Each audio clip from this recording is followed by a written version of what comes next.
conosco. Não importa a situação, não importa o momento, não importa a barreira.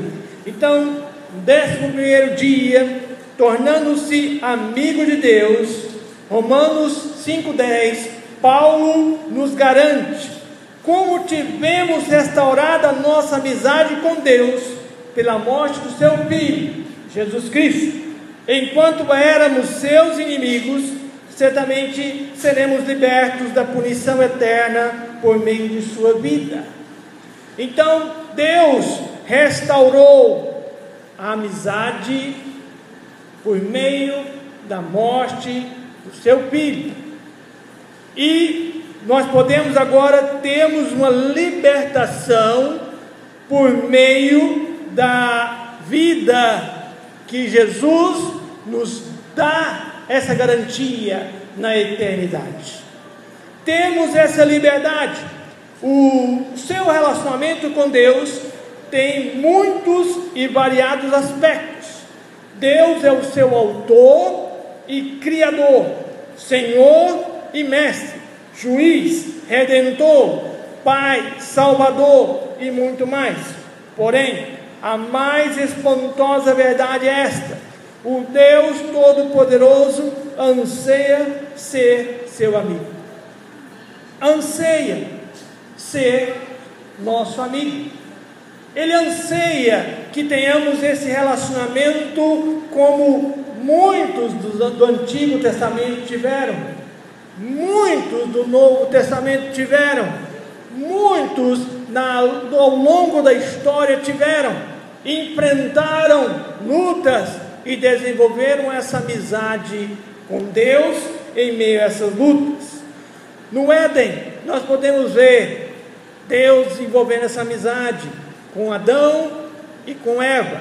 Sempre ao final do entardecer, Deus iria visitá-los, Deus conversava com eles, Deus queria ter esse relacionamento com eles. E podemos ver que Ele queria, Ele que procurava, Ele queria se relacionar com Adão e com Eva. Não existe rituais, cerimônias ou religião, apenas um simples e carinhoso relacionamento entre Deus e as pessoas que Ele criou, livres de culpas ou medos. Adão e Eva desfrutavam de Deus e Deus desfrutava deles. Então havia essa relação de aquele que criou e as suas criaturas, essa conversa. Então, ter amizade com Deus só é possível por causa da graça de Deus e do sacrifício de Jesus. Tudo isso é feito por Deus, o qual, por meio de Cristo, nos transforma de inimigos em amigos dele. Um antigo hino diz: quão bondoso amigo é Cristo, ou quão bondoso amigo é Cristo. O hino 138, do nosso Salmos Hinos. Então, quão bondoso amigo. Esse hino vai dizer que Deus deseja ter essa amizade.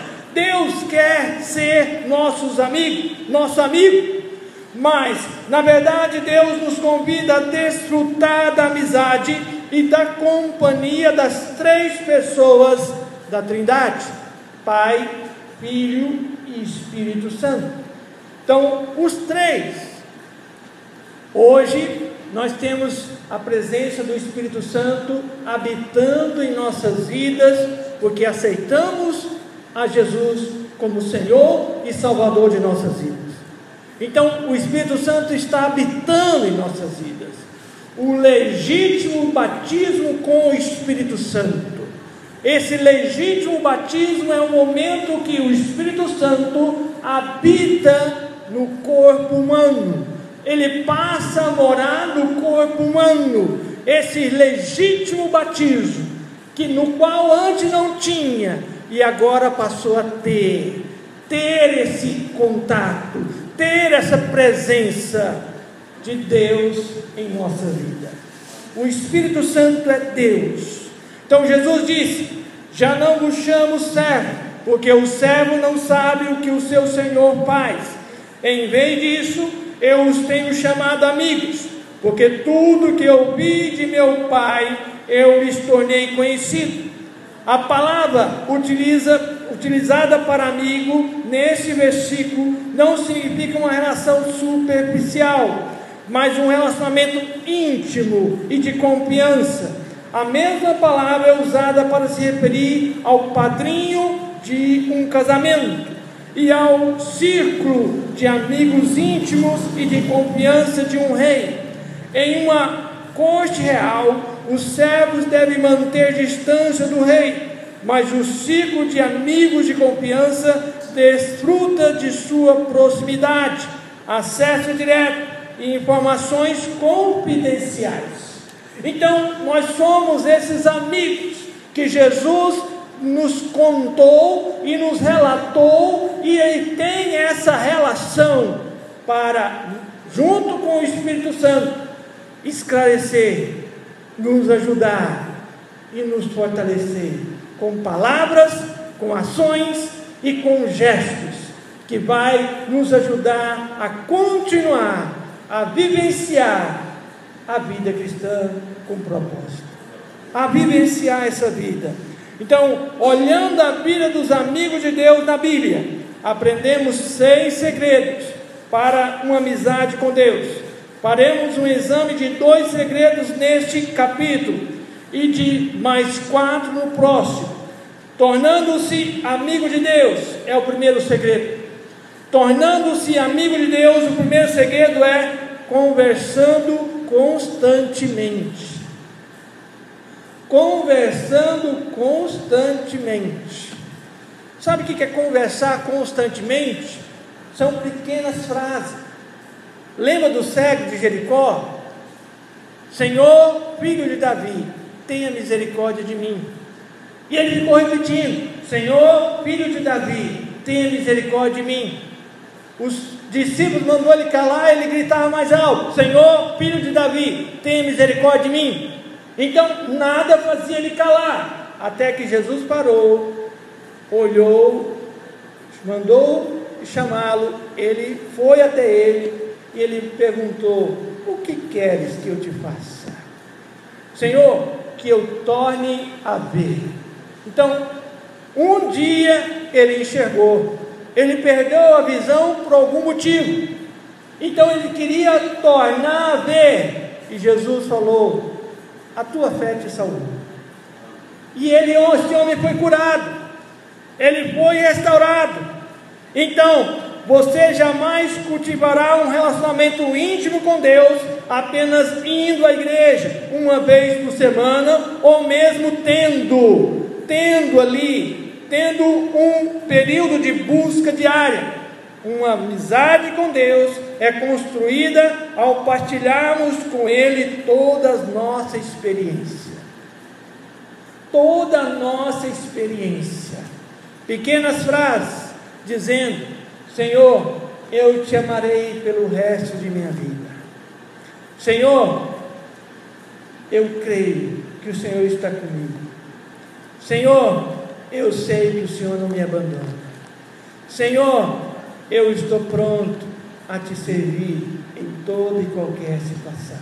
Então, dizer frases pequenas, isso é oração. Não precisa dizer frases longas. Frases longas, irmãos, dizer frases pequenas faz com que a nossa mente fique focada nessas frases. Fica focada, e você pode repetir elas, para que essas frases fiquem sendo aquela do seu dia, a frase que vai ficar marcada no seu dia. E quando eu estava em aperto, eu ficava: Senhor, tenha misericórdia de mim. Senhor, me dá força. Senhor, o fardo está pesado, mas livra. Eu sempre pedi, sempre peço ao Senhor. O momento que eu estou passando, eu falo: Senhor, está difícil, mas eu te louvo. Senhor, está doendo muito, mas eu ainda te louvarei. Eu sempre, no momento que eu estou, eu faço uma pequena frase e oro ao Senhor. Então é o primeiro segredo. O segundo segredo para desenvolver uma amizade com Deus é através da meditação contínua. A primeira, pequenas frases de oração constantemente, repetidamente, no dia. A segunda, através da meditação contínua. Então essa meditação, quando estamos com um problema, o problema fica o tempo todo na nossa cabeça. Pode ser que algumas pessoas estão aqui em corpo, mas a mente está no problema. Está no problema. Meditação é isso. Coloca a palavra de Deus, coloca um versículo na sua mente e medita nele como você preocupa com o seu problema. E quando você coloca a palavra de Deus no lugar do seu problema, o seu problema vai diminuir. Quando você coloca um salmo de louvor ali, um versículo de louvor dos salmos, e vai mencionando esses salmos, o seu problema você vai esquecendo, porque você vai depositando a confiança no Senhor, e os salmos vai dizendo que o Senhor é o seu Deus, e você está adorando a Deus. Então a segunda forma de estabelecer amizade com Deus é pensar na sua palavra durante todo o dia. Isto se chama meditação. A Bíblia nos exorta repetidamente a meditar sobre quem é Deus e o que Ele fez e o que Ele disse. O Salmo 1, verso 2, vai nos dizer que Ele medita na lei do Senhor dia e noite. Ele medita na lei do Senhor dia e noite. No Salmo 23, verso 4, vai dizer: ainda que eu ande pela vale da sombra da morte, não temerei mal nenhum. Não temerei. Então, situações diferentes, mas o Deus é o mesmo. Deus é o mesmo. Então, Deus quer que meditemos na sua palavra. Meditação. Colocar um versículo. Você pode, durante o dia, colocar um versículo em papéis e colocar na sua parede, na cozinha, no escritório, na sua mesa, e você sempre vai estar olhando para ele e vai meditar nesse versículo. Eu já entrei em casas que as mulheres colocou ali na cozinha, aonde elas passam mais tempo, versículos, e cada dia era um versículo, e ela meditava naquele versículo constantemente. Já entrei em escritório, aonde cada dia é um versículo que está na mesa do irmão, e ele está ali cada dia meditando num versículo. Meditar é você pensar nele o dia inteiro, e em vez de você pensar no seu problema, pense na palavra de Deus. Medite na palavra de Deus, que o seu problema você vai entregar para Deus. Quando você se mantém pensando repetidamente sobre um problema, isso chama preocupação. Quando você se mantém pensando repetidamente na palavra de Deus, isso se chama meditação. Se você sabe se preocupar, já sabe meditar. Basta que você desvie a atenção dos seus problemas para os versículos bíblicos. Quanto mais você meditar na palavra de Deus, menores serão suas preocupações.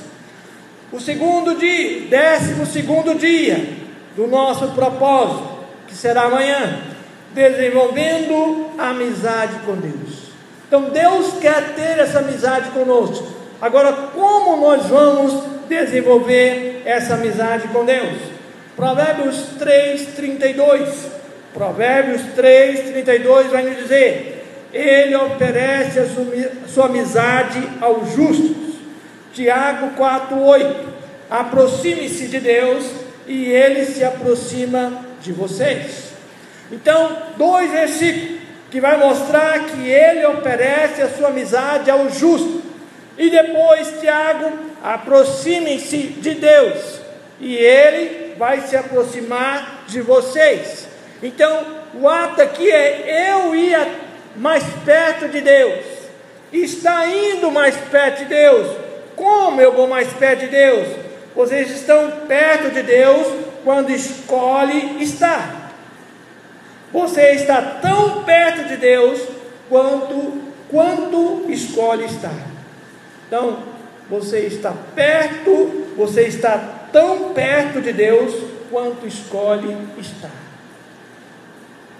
Por que isso?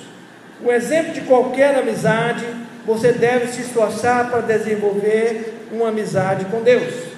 Isso não acontece por acidente ou por um estralar de dedo. Você tem que desenvolver ela. Você não faz uma amizade em segundos. Você faz uma amizade em dias, meses e anos. Amizade não é feita em segundos. Não tem como você dizer que é amigo em poucos minutos. Você é amigo por muito tempo, de andar junto, de estar junto, de vivenciar junto, de ter um relacionamento junto. Então, Deus quer que nós venhamos a estar tendo esse relacionamento com Ele. É necessário querer ter tempo e energia. Se você deseja um vínculo mais profundo e íntimo com Deus, deve aprender a partilhar de forma honesta com Ele os seus sentimentos, ter confiança quando Ele lhe pedir para fazer algo, aprender a se importar com aquilo que Ele se importa e desejar sua amizade mais do que qualquer outra coisa. Desejar. Então, esses outros 4 segredos é assim: devo optar por ser sincero com Deus. Devo optar por ser sincero com Deus. Isso, irmãos, eu busco ser a todo momento com Deus. Não adianta eu querer dar um sorriso para vocês se Deus sabe que eu estou triste. Não adianta. Então eu sou sincero com Deus. Se eu estou triste, eu já acordo dizendo: Senhor, a minha alma está triste. O meu semblante estará triste, mas eu creio que o Senhor renovará e trará a felicidade ao meu coração. Então Deus sabe, eu tenho que ser sincero. Não adianta eu falar que estou feliz se eu estou triste. Não adianta. Deus não sabe quando eu estou falando a verdade. Deus sabe. Então, nós vamos ver aqui alguns fatos de pessoas que falaram com Deus e foram sinceros com Deus. Então, Deus gosta de sinceridade. O primeiro elemento fundamental de uma amizade mais profunda com Deus é ser absolutamente sincero a respeito de suas falhas e sentimentos. Deus não espera que você seja perfeito, mas insiste que você seja absolutamente sincero. Nenhum dos amigos de Deus que aparece na Bíblia era perfeito. Se a perfeição fosse um requisito para a amizade com Deus, jamais poderíamos ser seus amigos. Felizmente, em virtude da graça de Deus, Jesus ainda é amigo de pecadores. Marcos 11:19. Então, na Bíblia, os amigos de Deus foram sinceros sobre os seus sentimentos. Frequentemente reclamam, criticam, acusam, discutindo com seu Criador. Deus, entretanto, não parecia se aborrecer com sua fraqueza. Na verdade, Ele o incentivava. Ele o incentivava. Deus permitiu que Abraão o questionasse. Abraão questionou a Deus e desafiasse a respeito da destruição de Sodoma e Gomorra. Ou você pensa diferente quando lê o texto? Abraão desafiou e Abraão questionou. Senhor, se lá tiver 50, o Senhor vai destruir? Se tiver 50, não. Senhor, se lá tiver 40, o Senhor vai destruir? Se tiver 40, não. Senhor, se lá tiver 30, o Senhor vai destruir? Se tiver 30, não. Senhor, não te ires com o teu servo, mas se lá tiver 20, o Senhor vai destruir? Se tiver 20, não. Senhor, pela última vez, eu vou falar, se lá tiver 10, o Senhor vai destruir? Não, não vou destruir. Mas o sobrinho dele é tão infiel, que ele não conseguiu ganhar nem 10 pessoas, só tinha 4. Isso mesmo, a mulher ainda não era garantida, que ela olhou para trás e se transformou numa estátua de sal. Uma família que servia a Deus, que não deu um testemunho de Deus, que não ganhou nem os genros nem quis acompanhar eles, que eram os namorados, os noivos, sei lá, das filhas dele. Não quis nem acompanhar eles, morreram em Sodoma e Gomorra. Então, o outro pato, Davi. Deus também escutou pacientemente a Davi as muitas acusações de injustiça, traição e abandono. Deus escutou. Deus não destruiu Jeremias quando ele reclamou que Deus o havia enganado. O profeta, ele achou que Deus o enganou, que ele não queria que Deus levasse o seu povo, e Deus levou. Jó pôde expressar sua amargura durante a provação, e no final, Deus defendeu Jó por ser sincero, e repreendeu os amigos de Jó por serem falsos. Deus lhe disse: vocês não foram sinceros comigo, ou a meu respeito, não da forma que foi o meu amigo Jó. Meu amigo Jó agora orará por vocês, e eu aceitarei sua oração. Jó 42, 7 a 8. Se você for ler o capítulo 38, 39, 40, 41, você vai ver como Jó se expressou diante de Deus. Então Deus ouviu, e Deus falou: esses 3 aí, vocês não foram sinceros. Vai lá que meu servo Jó vai orar por vocês. Só vou ouvir ele, porque ele é sincero. Eu sou amigo dele. Em um estupendo exemplo de amizade sincera, Deus expressou sinceridade, sua absoluta repugnância pela desobediência de Israel. Outro passo foi o de Moisés. De que maneira a promessa de dar aos israelitas a terra prometida, mas não daria mais nenhum passo com eles no deserto. E sabe o que Moisés disse? Senhor, se o Senhor não der nenhum passo, eu também não dou, e o povo também não dá. Sem o Senhor, nós não vamos a lugar nenhum. E o que Deus falou? Eu te conheço pelo teu nome, e eu vou com vocês, por causa de Moisés. Isso é amizade, isso é relacionamento. Deus falou: Senhor, o Senhor trouxe esse povo do Egito, o que o povo vai falar? O Senhor trouxe esse povo e matou eles no deserto. Viu? Deus mostrou para eles, Deus teve esse relacionamento com eles.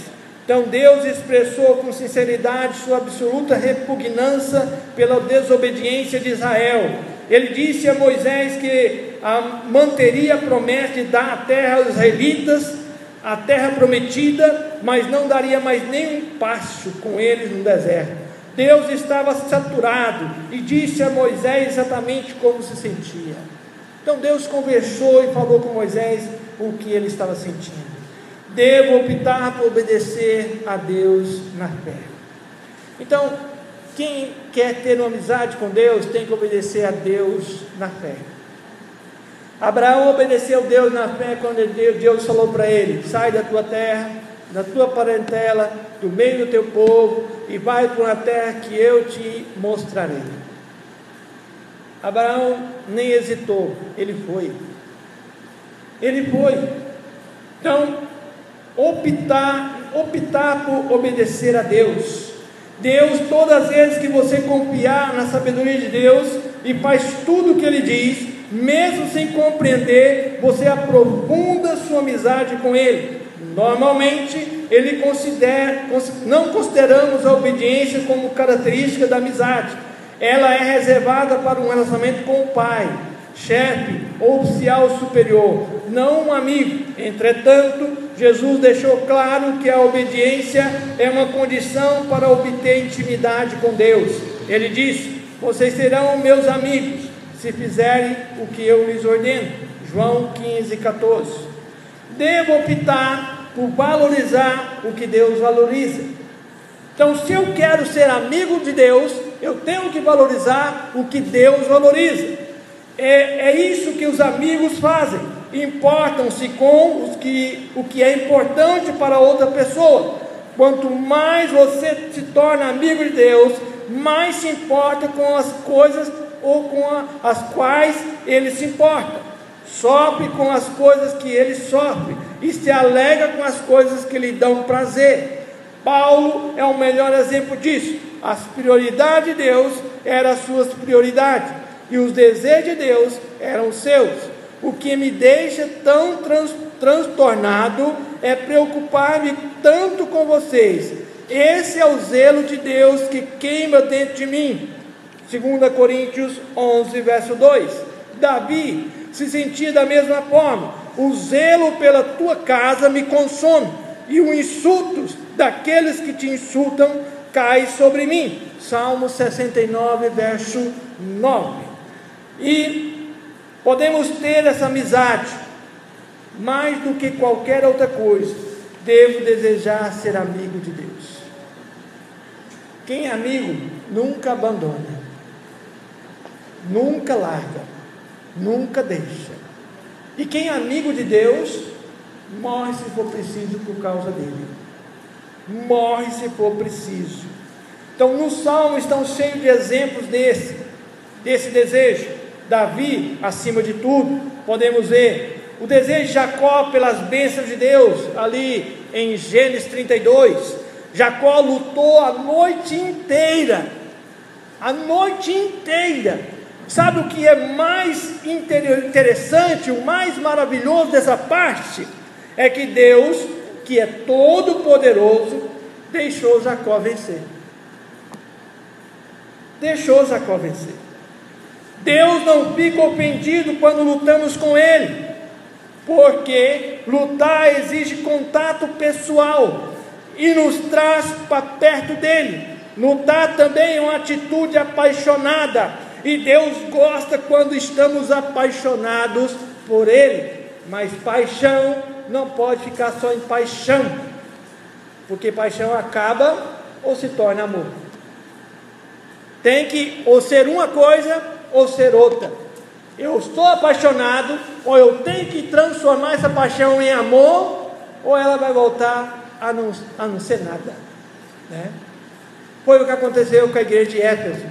Estava no primeiro amor e não passou para o amor, e perdeu o primeiro amor, né?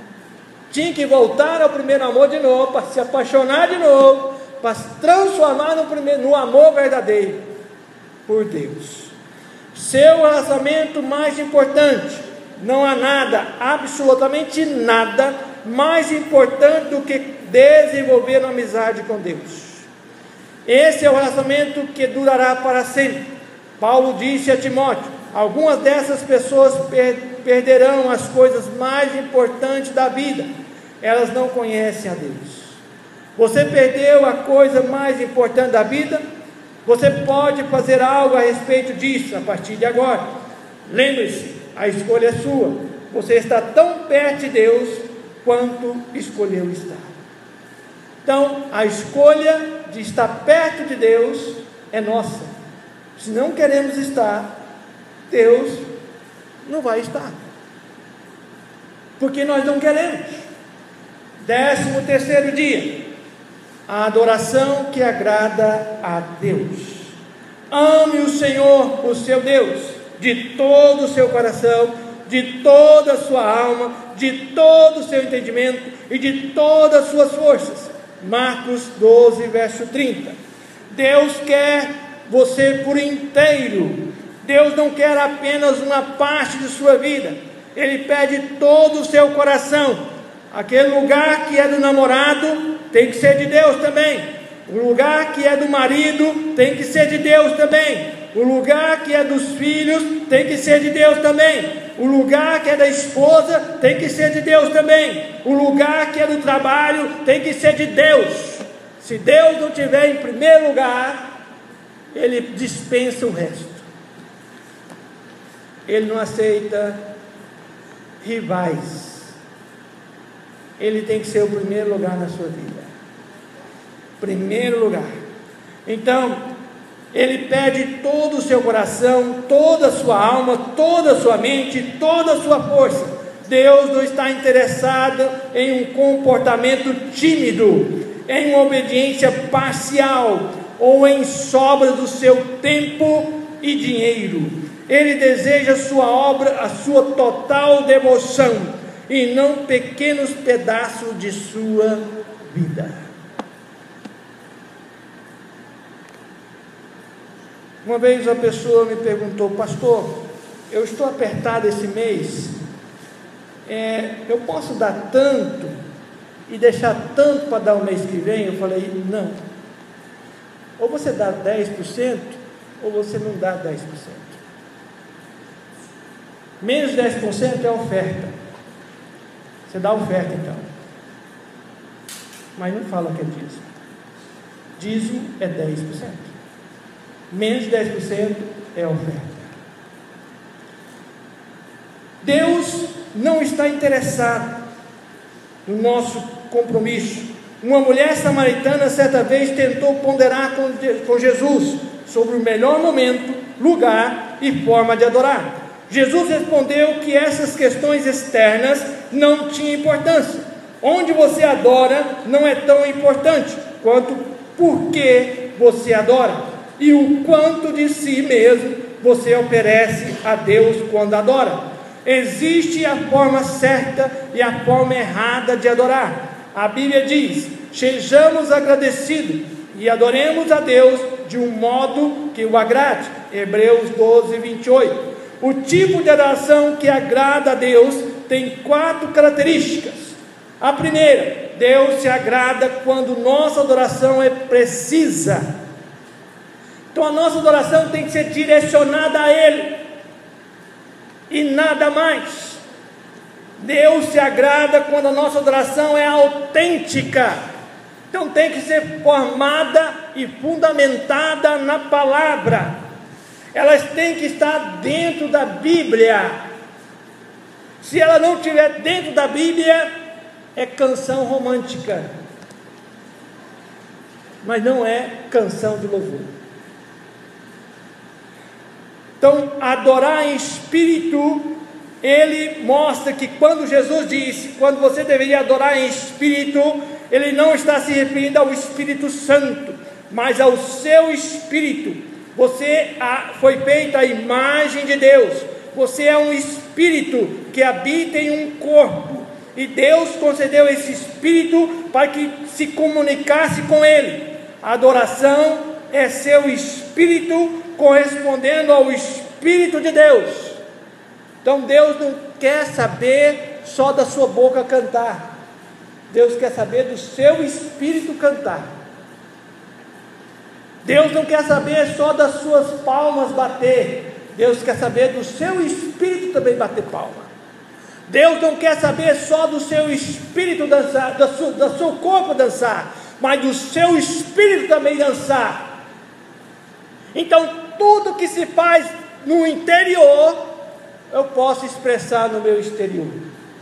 Mas se o meu exterior expressa o que no interior não tem, é mera ilusão, é mera falsificação, e Deus não recebe nada.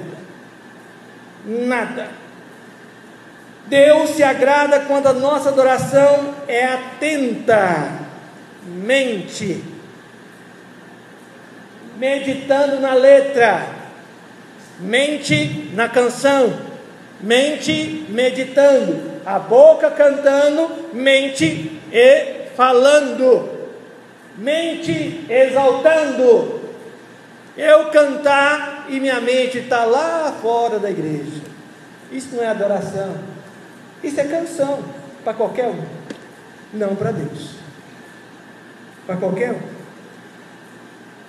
A ordem de Jesus é: ame a Deus de toda a sua mente. É repetida 4 vezes no Novo Testamento. Deus se agrada quando nossa adoração é prática. A Bíblia diz: se ofereça em sacrifício vivo, santo e agradável a Deus, esse é o culto racional de vocês. Então é prática, tem que ter prática quando estamos, porque sem corpo você não pode fazer nada neste planeta, sem corpo. Então, quando ele está dizendo culto racional, porque ele não diz apresentai os vossos espíritos, porque sem o corpo você não pode fazer nada nesse planeta. Na eternidade você irá receber um corpo novo, melhorado e aprimorado, mas enquanto você está aqui na terra, Deus diz: dê-me o que você tem. Então é o corpo que você está agora. Agradeça a Deus pelo corpo que você tem. Quantas pessoas são ingratas pelo corpo que tem? São ingratos. E Deus quer um culto racional. Racional. 14º dia, o de domingo, quando Deus parece distante. Já experimentou isso? Isso é maturidade. Quando você chega num grau de maturidade, Deus fala: agora eu vou distanciar, porque em qualquer momento você vai me louvar, em qualquer momento você vai me cultuar, em qualquer momento você vai saber que eu estou aí, mesmo você sabendo que eu não estou agindo, que você não está me sentindo como me sentia no início. Sabe aquelas orações que Deus respondia rapidamente no início?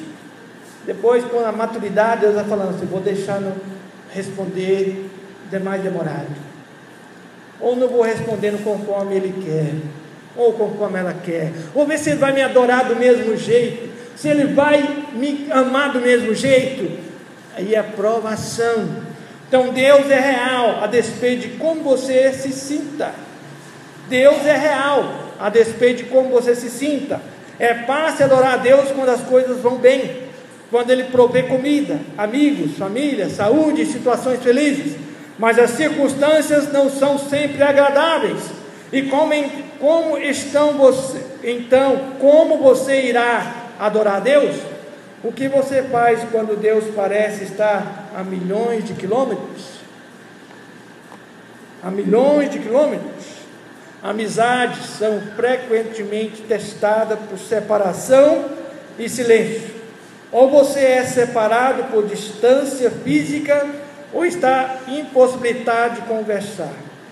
Na sua amizade com Deus, será sempre que você se sentirá próximo dEle.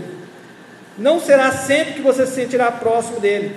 Filipe Wans diz: observou sabiamente, todo relacionamento passa por períodos de proximidade e distanciamento, e no relacionamento com Deus, por mais íntimo que seja, o pêndulo vai oscilar de um lado para o outro, e é aí que a adoração fica mais difícil. É aí. Diga a Deus exatamente como você se sente. Então, irmãos, quando uma pessoa diz para mim: olha, Deus levou o seu filho porque ele ia se transformar num político e ia desviar de Deus, eu não acredito nesse Deus. Esse Deus não é o meu Deus. O meu Deus, Ele tem um propósito para tudo. E o meu Deus levou meu filho porque era o tempo dele, e o tempo dele terminou. Então meu filho não foi levado para ninguém converter, porque ninguém converteu. Meu filho não foi levado para ninguém da família ser salvo, porque ninguém foi salvo ainda. Então meu filho foi levado porque ele era o dia dele.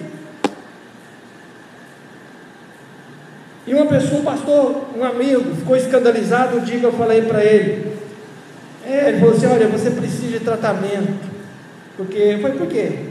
Porque seu filho morreu e você e sua esposa passou por muitos períodos com ele no hospital. Eu falei: o mesmo Deus que fez a ferida é o mesmo Deus que sara. Eu não vou para o tratamento. E estou de pé até agora. Então, eu falei: o mesmo Deus que permitiu eu passar é o mesmo Deus que cura. Ele que faz a obra. E quando me falaram agora, quem vai cantar, quem vai tocar para você? Sempre foi feita essas perguntas bestas para mim, né? Pergunta idiota. Aí eu perguntei: Deus levou meu filho. Se aonde eu for pregar não tiver quem toca e quem canta, eu passo direto para a pregação. Porque pregação também pode se tornar um louvor. E é assim que eu sei louvar a Deus. E graças a Deus, até hoje não faltou um cantor e nenhum tocador. Então, eu sou sincero com Deus. E não peco em ser sincero assim. Eu pecava se eu fingisse que estava e não falava. Então, diga a Deus o que você sente. Concentre-se em quem Deus é e sua natureza imutável. Então Jó, ele concentrou, quando a vida de Jó se desfez e Deus permaneceu em silêncio, Jó ainda achou os seguintes motivos para louvar a Deus: ele é bom e amoroso, Jó 10, 12, ele é todo poderoso, Jó 37, 5 e 23 e 42, 2, ele repara cada detalhe na minha vida, Jó 23, 10, 31, 4, ele está no controle, Jó 34, 13, ele tem um plano para a minha vida, Jó 23, 14, ele vai me salvar, Jó 19, 25, confie que Deus cumprirá as promessas. E por último, lembre-se que Deus já fez por você. Você sabe o que Deus já fez por você? O seu filho, Jesus, foi o que ele fez de maior por você. Se Jesus não tivesse vindo, você não estaria aqui, você não seria salvo, e você não teria vida eterna, e você não teria esse relacionamento de amizade com Deus. Então nós temos tudo isso porque Deus fez por nós. Deus fez. Então nesses próximos 4 dias, Deus nos desafia. Ele quer ter uma amizade conosco. Ele quer que nós desenvolvemos amizade com Ele. Ele quer que nós sejamos pessoas que se aproximam dEle. Ele quer. Vamos orar. Se coloque em pé. Fale com Deus agora. Se você quer desenvolver essa amizade, essa sinceridade com Deus, ore ao Senhor agora. Vamos orar. Clame ao Senhor. Fale com Ele. Clame, Senhor. Senhor, eu quero, Senhor, ser seu amigo, ser sua amiga. Eu quero.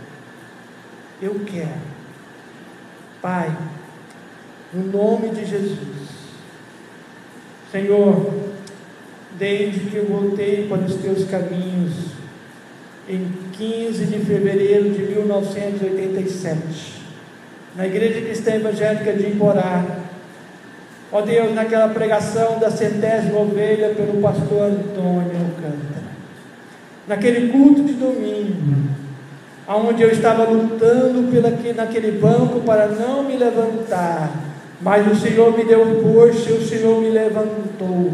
Pai, eu te louvo, porque desde aquele dia eu falei que nunca mais largaria, nunca mais te deixaria, não importa o que eu passaria, não importa o que eu enfrentaria. E ó Deus, e eu quero sempre estar, ó Deus, desenvolvendo essa amizade contigo. Eu quero sempre, ó Deus, estar tendo esse relacionamento contigo. Pai, eu quero que o teu povo também tenha esse relacionamento contigo. Eu quero que eles sejam sinceros contigo. Eu quero que eles abram o coração diante da tua presença. Eu quero, ó Deus, que eles aprendam, ó Deus, sentirem, ó Deus, essa relação de amizade.